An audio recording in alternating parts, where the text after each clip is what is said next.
So it doesn't matter which ones we start with. Let's start with a CPC. It's in singles, so it's tricky to get it dressed correctly round. And we've got to work out which one of these connections we're going in. 3, 2, 1 and E. E would be for my incoming earthing conductor. And then I've got 1, 2 and 3. So here we class this here, this 16 amp as circuit number 1. And this would be circuit number 2. So we work from our main switch. So counting circuits 1, 2 and so on as we work our way down. So we know if we're, say, installing the lighting circuit, which we're simulating here with these single cables, is that we're going to be in circuit number 2 for us. It could be in any way number within your consumer unit, and you need to match the way for the breaker against the main switch. So 1, 2 against all the other connections. So we're going to be using number 2 here. It's super important when you're in singles, because obviously in twin and CPC or twin and earth cables, the cables are all kept together in the grey outer sheathing or white outer sheathing. With singles, imagine disconnecting a circuit and there was 10 or 11 circuits in a consumer unit, and all of a sudden you've got to find which neutral, which line and which CPC relate to each other. So let's keep them ordered. And often people put numbers on these as well. So this would have a little number 2 on it. And these also would have number 2s on them. So you roll them on as ringlet connections as well, so people can see they're identified by number. I've done that in other videos as well, but we're just going to make our connections. We're going to try and make these as neat as we possibly can. It's not easy being in singles. So if I come, just going to loop it around so I've got a little bit extra. I want to cut it off about there. I'm going to strip these cables back, and then we're going to twist the ends together. So if I strip that one back, we can see we've exposed the strands of our class 2 conductor, and then we're going to need to twist these round. So make these super tight. Students often give up before they get them nice and tight. This is taking some time. And then I'm going to trim it back. And I'm going to just twist it again. And then I'm going to double that over. You can see the size of the termination. It's quite big, so I'm probably going to be comfortable with that as a doubling over length. So almost twice as long as the earth bar. Slightly less than half. And I'll fold it against my pliers. And then I'm going to bend that end over. And we've got a nice doubled over end. And then we're going to pop that into number 2. I like it to lay flat. So rather than being side on, I'm going to lay it flat so my screw comes down and penetrates on top of it. I'm only going to do this again loosely. So I'll back off number 2. Just going to do this loosely because we are going to return them to the required torque setting towards the end of the video. So I'm going to just tighten that one down just so it holds. And there we go. So that's in position. I'm just going to dress that as best I can out of the way. So there we go. So we've got a little bit of extra on it, and we'll just dress that round like that. It could be that you wanted to think, hang on, I wanted to bring it more this way. So I could have looped it round this way to shorten it across a bit. The choice is yours on how you want to dress it. I'll try and get it a little bit straighter. And there we go. Our CPC is connected to number 2. Our neutral connection is going to go into number 2 of the neutral. So again, it's how we're going to make that look reasonably neat. We're going to bring it round like so. It is tricky in singles.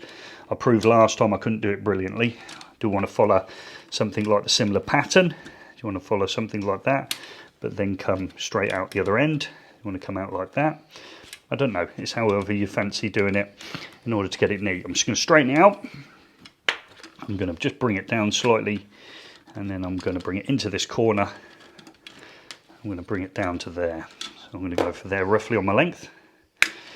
This time I'll strip it with pliers. Just bite into the PVC. You notice where my thumb goes, and I just pull away. So I'm just going to push it away from my thumb. So just gently bite around the PVC and then just push away. We've got rid of that. Haven't damaged any of the copper. If at any point you lose one of the strands, you'll need to strip it back. You need to cut it off and go again. We can't reduce the cross-sectional area at termination point. So twist it nice and tight. Trim it back, twist again, take that doubling over, take your time to make a nice neat connection. There we go. And then we're going to pop our neutral in, number 2 again. So I'm just going to back off number 2 and I lay it flat. So it's laid flat so it gets into my termination like there. And then just gently screw it down at the minute before we torque it up to the required torque setting. So that's held into position. Again, like I said before, it is tricky to make these look super neat. I have only got 1 circuit, so I'm going to go with that as my connections. So I've got a little bit of extra at the top, and now it's my line connection now. Well, I could just drop it straight in the top, but if I make an error on terminating it, I can't shorten it. You can rewire it because it's in conduit, which is handy, but we always like to leave a little bit extra at terminating point. Not going to use breaker number 1. I'm using breaker number 2 because this is how it's configured when I got it. You might find at college you've only got 1 breaker, in which case it goes in number 1, and it would be position number 1 for the neutral and 1 for the CPC. But as I've just added the extra breaker in position, we're going to be in number 2. So it's, how do we do this? I'm going to just probably try and dress it something like that. So we come down the side and we go in. We're going to double that one over. Again, just push away.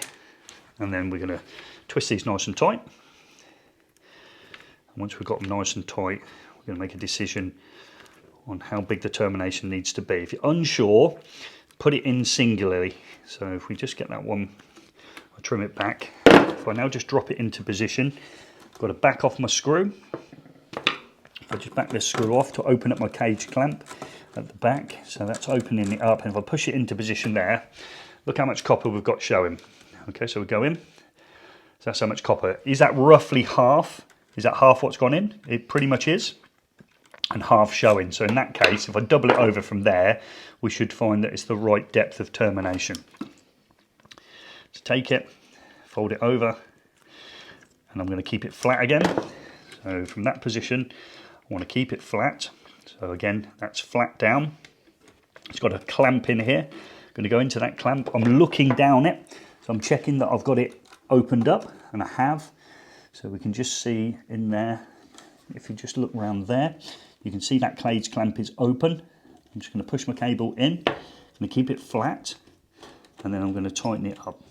So I haven't missed that connection. I know it's tricky for you to see on the camera, but if you're working in a college setting, you'll know what I mean. So there we go. So I'm just going to dress this round a little bit, try and make it look a little bit better. As I always say, singles are tricky. So there we go. We've got those all connected up.